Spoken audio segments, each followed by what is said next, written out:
Last year, Motorola completely changed the low-end Android market.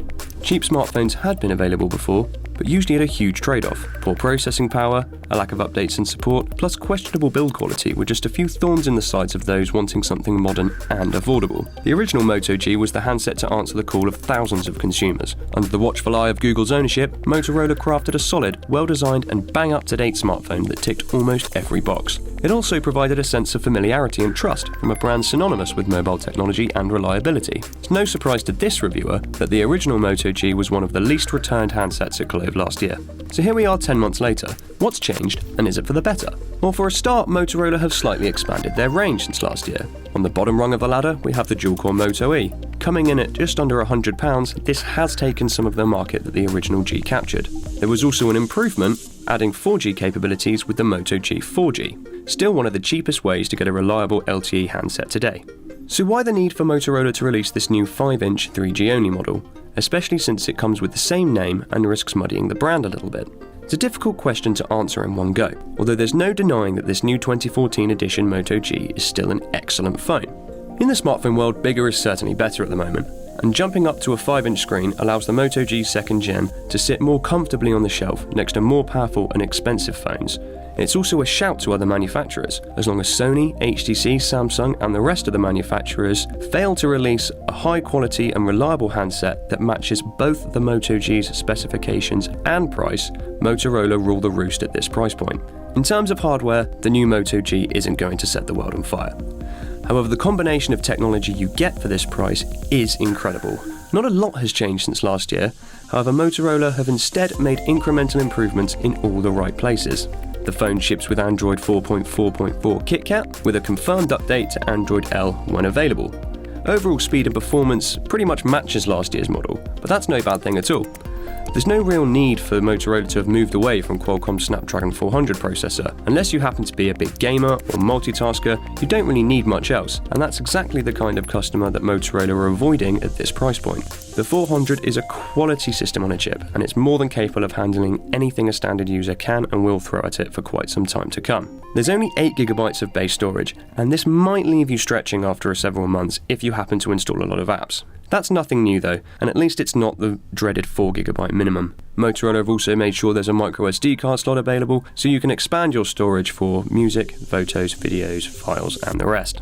What was unexpected was the dual SIM specification. We normally don't see dual SIM phones in the UK, or at least not from the major manufacturers.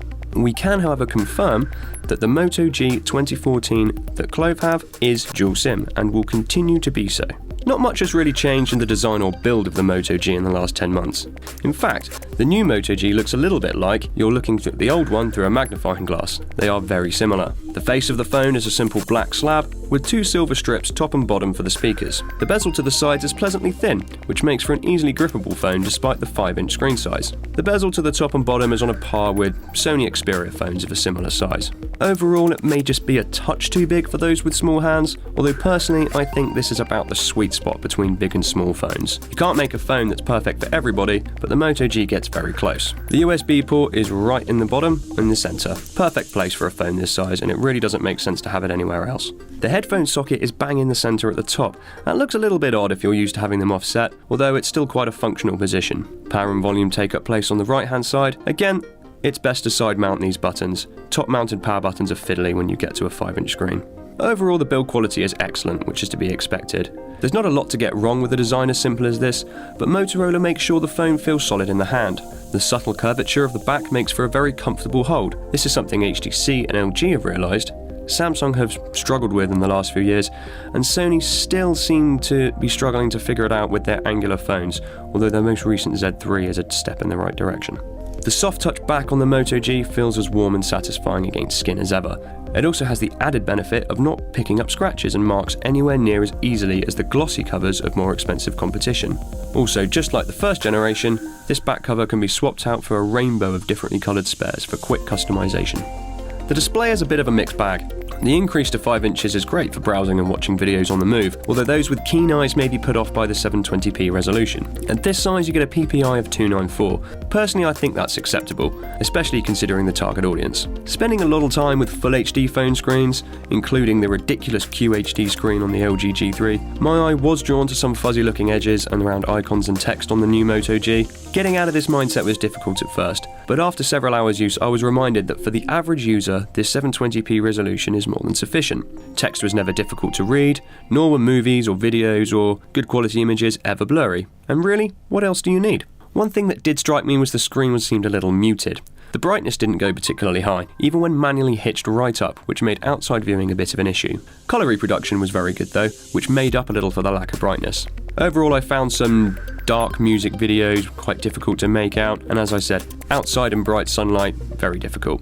Of course, one saving grace of lower screens, brightness, is a reduction in power consumption.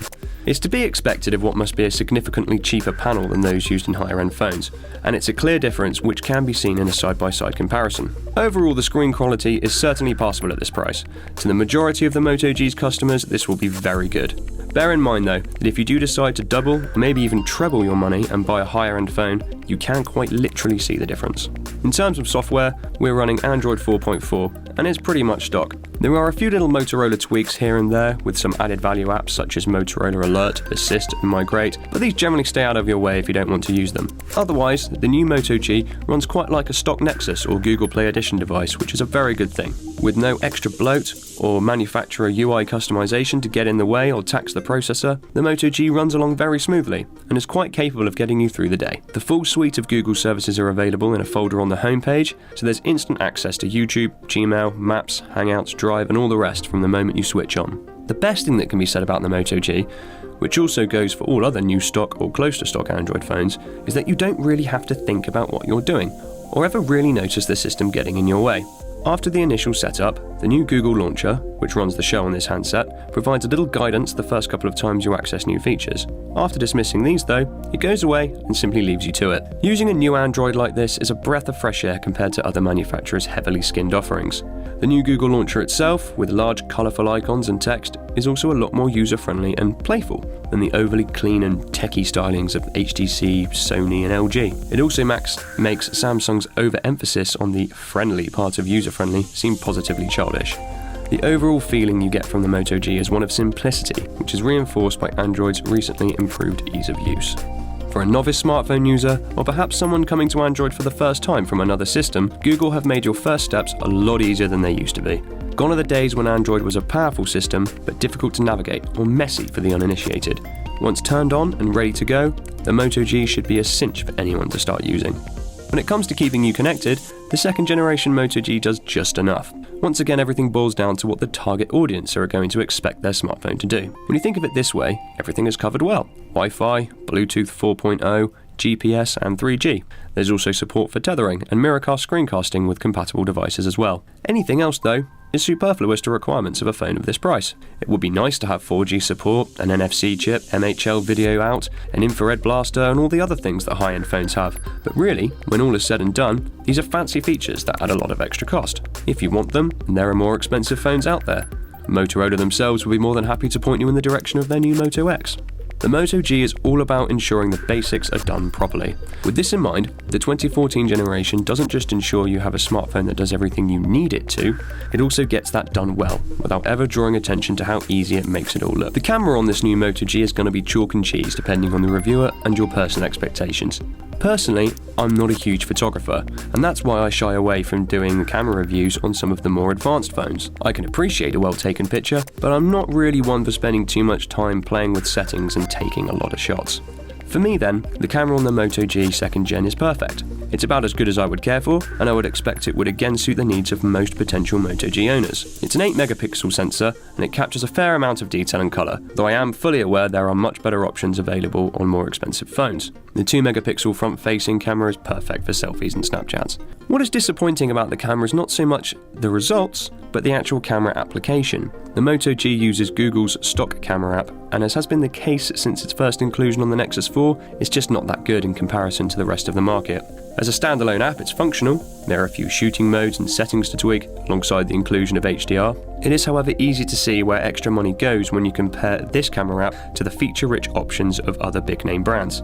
You can still get some decent images out of the Moto G, and once again you have to remember just how little this phone actually costs when you consider the results. All that said, if you're photo mad, it might be worth looking elsewhere and spending a little bit more money. The new Z3 Compact from Sony, for instance, might cost a couple of £100 more, but a lot of that goes into taking some better pictures. In terms of lifespan, we find the new Moto G has exactly the same size 2070 mAh battery as the original. It's a little bit frustrating. Being no larger, but yet having a larger screen, means that this battery isn't going to last quite as long as it did last time round.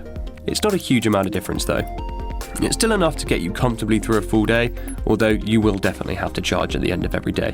If you're a heavy user of data connection or games and video, then you'll probably be needing to charge before the end of the day as well. Motorola also don't include any battery saving technology, as you might find it with the other major manufacturers. The Moto G can run pretty much every application you'd like it to. The Snapdragon 400 processor and 1GB of RAM combination isn't the most powerful available, but it's definitely more than enough to deliver a decent multitasking experience. You'll be able to run most games and have several apps running in the background without really seeing the phone struggle. Couple this with a decent, lightweight Task Manager application, and you shouldn't ever really experience slowdown. In conclusion, the new second generation Moto G is more than the sum of its parts. Each time you look at a particular section of the phone, or a set of its features, you can see that they could well do better. However, putting them all together, everything is admirable considering the price tag. That's the Moto G in a nutshell. Every part of the phone does exactly what it should, neither exceeding expectations nor underperforming at any point. If that sounds a little bit boring, then I suppose it kind of is. Isn't that though the tenet of a great piece of technology and design? One that doesn't need to shout about what it is or what it can do, and just silently sits there, working for you without making a fuss. Think of the best car you've ever owned, or a laptop that served you well for 5 or more years, perhaps a watch that has sat on your wrist for what seems like forever. Mobile phones are ubiquitous now, and really should be one that fits this kind of bill. The new Moto G and Moto Gs of the future could well slip into that niche. It's a simple, understated smartphone that does everything you need it to, without ever drawing attention to itself, for good reasons or bad. At almost every turn there is another phone that does something that the Moto G either doesn't do, or does but not as well.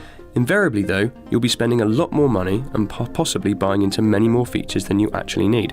The Moto G is as utilitarian as it gets, doing the most amount of things right for the most amount of people. You won't turn heads if you choose to get one, unless of course you stick a bright pink or purple back cover shell on it, but you will definitely get through plenty of days with it by your side. At under £150, there is nothing else available that provides this level of affordability and technical specification.